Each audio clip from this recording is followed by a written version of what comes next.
Hi friends, I'm Dr. Toishi Sharma and today we will discuss a topic or rather a question that many of you have asked in the comments, which is which artery blockage is more dangerous?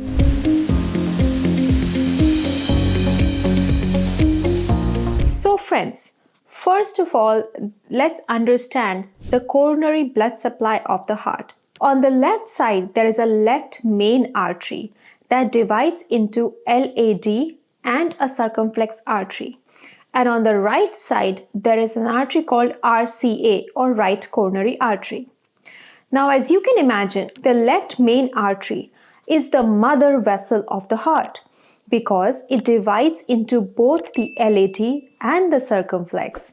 So if there is a stenosis of even 50%, we consider this as significant and we recommend revascularization with stents or surgery in this vessel, compared to any other vessel where a 50% blockage would be considered a moderate blockage only and may not require stents or surgery.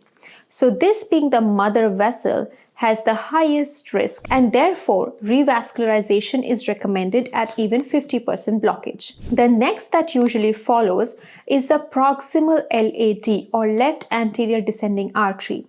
In the past, this area was also called the widowmaker artery because an acute occlusion or acute thrombus in this portion causes a damage to major part of the heart muscle and it can be life-threatening.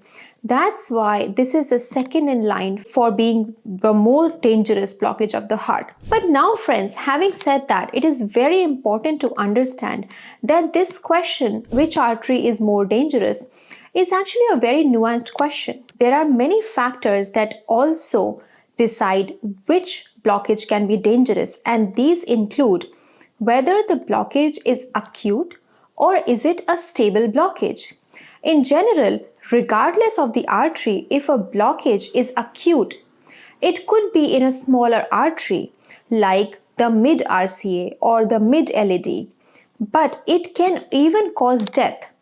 While a blockage could be chronic 80% and may not cause death and can be fixed in time.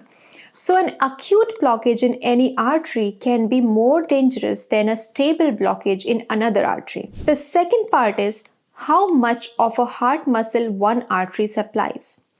Now, the circulation in the heart is not the same for anyone. For example, the circumflex artery can be dominant in some people and the RCA artery can be dominant in another people or in some other person. Dominant means how big the artery is and how much of the heart muscle it supplies. And in some other person, the LAD artery may actually be smaller than the circumflex artery. So, if the artery is big, it supplies a bigger part of the heart and that changes from person to person.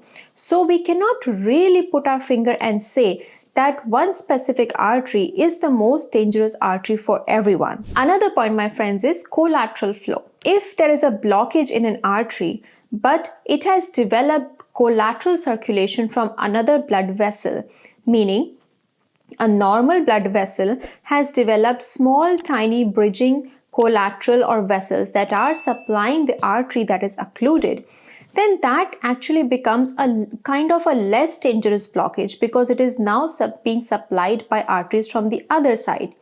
So compared to a 90% blockage that is acute, an artery which has a 90% blockage but is being supplied from collaterals from the other side is less dangerous.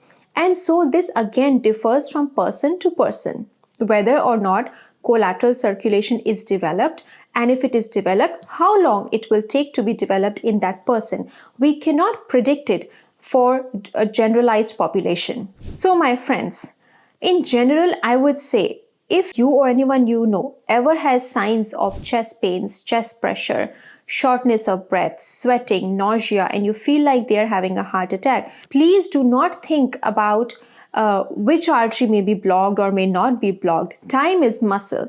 There is no solid criteria to say that this artery is dangerous for every single person compared to other arteries. So seek urgent medical attention and make sure that you get the appropriate testing and investigations done in a timely fashion before wasting time, so that we can save the muscle of your heart as much as possible and give you the right recommendations based on the time duration of your blockage, based on if the plaque is stable or unstable, and on your symptoms.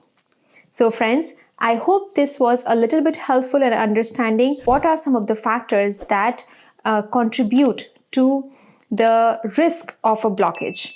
If you have any other questions for me, please feel free to comment.